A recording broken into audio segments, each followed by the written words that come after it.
Have you ever felt like life was just happening to you, a relentless tide pulling you along, leaving you exhausted and sometimes overwhelmed? For years, that was my reality. I chased external successes, worried incessantly about things beyond my reach, and found myself constantly reacting to the chaos around me. My inner world was a battlefield of anxieties, regrets, and frustrations. It sounds familiar, doesn't it? Then, almost by accident, I stumbled upon a philosophy that quietly, profoundly, and irrevocably changed everything for me: Stoicism. And what it did for me, it can absolutely do for you. This isn't some magic pill or a fleeting trend. Stoicism is an ancient, time-tested philosophy practiced by emperors, slaves, and merchants alike, offering practical wisdom for living a good life. It doesn't promise to remove life's difficulties, but it offers something far more valuable: the mental fortitude to face them with calm, clarity, and an unshakable inner peace. It taught me how to master my mind, transforming a reactive existence into one of conscious, purposeful living. The first, and perhaps most liberating, revelation was the Stoic principle of the dichotomy of control. Before Stoicism, I genuinely believed I had to control everything: my career trajectory, what other people thought of me, the outcomes of every effort, even the traffic on my commute. This illusion of control was a constant source of stress. The moment I grasped that some things are entirely within my power, my thoughts, judgments, attitudes, and actions, and others are completely outside of it. Everything else, the past, the future, other people's opinions, external events, a massive burden lifted. I stopped trying to force square pegs into round holes. Instead of fuming about a delayed flight, I could choose my response, either accept it calmly and use the time productively, or succumb to anger, which would only punish me. This shift was revolutionary.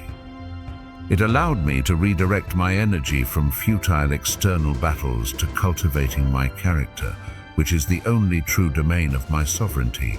This single insight began to clear out the mental clutter, making room for a peace I hadn't known was possible. This new understanding paved the way for embracing reality, no matter how challenging it presented itself. I learned about amor fati, the love of fate, which isn't passive resignation, but an active, even joyful acceptance of everything that happens. I used to lament setbacks, feeling like a victim of circumstance. Now, when a project fails or a plan goes awry, I try to see it as part of my journey, an opportunity to learn, to adapt, to practice resilience. This isn't easy, of course, but the consistent effort to say yes to whatever life presents, to view every obstacle as a necessary part of my growth, has transformed my relationship with adversity. Coupled with this is the practice of premeditating evils, not to invite negativity, but to mentally prepare for life's inevitable blow. By briefly contemplating potential losses: a job, a relationship, health, I learned to appreciate what I have more deeply. And if misfortune did strike, the shock was lessened, and I could respond with more composure, having already mentally rehearsed the challenge. This made me less fragile, more robust, and profoundly more grateful for the present moment. The true mastery of my mind, however, came through cultivating profound inner peace by focusing on the present moment and scrutinizing my impressions. My mind used to be a constant whirlwind, replaying past mistakes or anxiously forecasting future problems. Stoicism taught me to anchor myself in the now. The only moment I truly possess, the only moment I can act, is this one.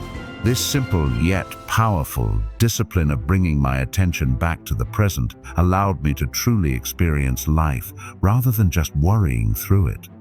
Meals tasted better, conversations became richer, and even mundane tasks felt more engaging. Simultaneously, I learned to distinguish between raw impressions, the objective facts of a situation, and my judgments about them. A colleague's curt email isn't inherently rude.